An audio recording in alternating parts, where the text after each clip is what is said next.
കഴിഞ്ഞ എപ്പിസോഡിൽ പറഞ്ഞത് സംരംഭം തുടങ്ങുന്നതിന്റെ അടിസ്ഥാന കാര്യങ്ങളാണ്. അതോടൊപ്പം കൂട്ടിച്ചേർക്കേണ്ട മറ്റൊരു കാര്യം, ഏതൊരു സംരംഭകനും അടിസ്ഥാനപരമായിട്ട് അറിഞ്ഞിരിക്കേണ്ട 4 Pകളാണ്. ഒന്നാമത്തെ P പ്രൊഡക്റ്റാണ്. നമ്മൾ എന്താണ് ഉൽപ്പാദിപ്പിക്കാൻ തീരുമാനിച്ചിട്ടുള്ളത്, എന്ത് ഉൽപ്പന്നമാണ്, നമ്മുടെ പ്രോഡക്റ്റ് എന്താണ്. രണ്ടാമത്തെ P എന്ന് പറയുന്നത് ആ പ്രൊഡക്റ്റിന്റെ പ്രൈസ് അല്ലെങ്കിൽ വിലയാണ്. സ്വാഭാവികമായിട്ടും നമ്മളൊരു പ്രൊഡക്റ്റ് ഉണ്ടാക്കുമ്പോൾ നമ്മൾ ചുറ്റുമുള്ള മാർക്കറ്റ് വിലയും നമ്മൾ നോക്കേണ്ടതുണ്ട്. അതിൻ്റെ കൂടെ നമുക്ക് ഇതുവരെ വന്നിട്ടുള്ള എല്ലാ ചെലവുകളും നമ്മൾ അതിനകത്ത് കാണേണ്ടതുണ്ട്. അപ്പൊ കൃത്യമായി വിലയിട്ടില്ല എങ്കിൽ നമ്മുടെ സംരംഭത്തിന് പ്രശ്നങ്ങളുണ്ടാകും.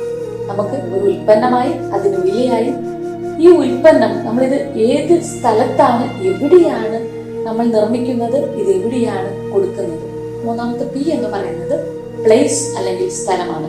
ഇത് എവിടെയാണ് ഉത്പാദിപ്പിക്കേണ്ടത്, എങ്ങനെയാണ്, എവിടെയൊക്കെയാണ് നമ്മൾ വിൽക്കേണ്ടത്. ഇനി ഇതിന്റെ 4ാമത്തെ P എന്ന് പറയുന്നത് പ്രൊമോഷനാണ്. ഒരു ബിസിനസ് അല്ലെങ്കിൽ ഒരു സംരംഭം നമ്മൾ തുടങ്ങിയതുകൊണ്ട് മാത്രം കാര്യമില്ല. ഇതെങ്ങനെ സമൂഹത്തിലേക്ക്, മറ്റുള്ളവരിലേക്ക് എത്തിക്കാൻ സാധിക്കും.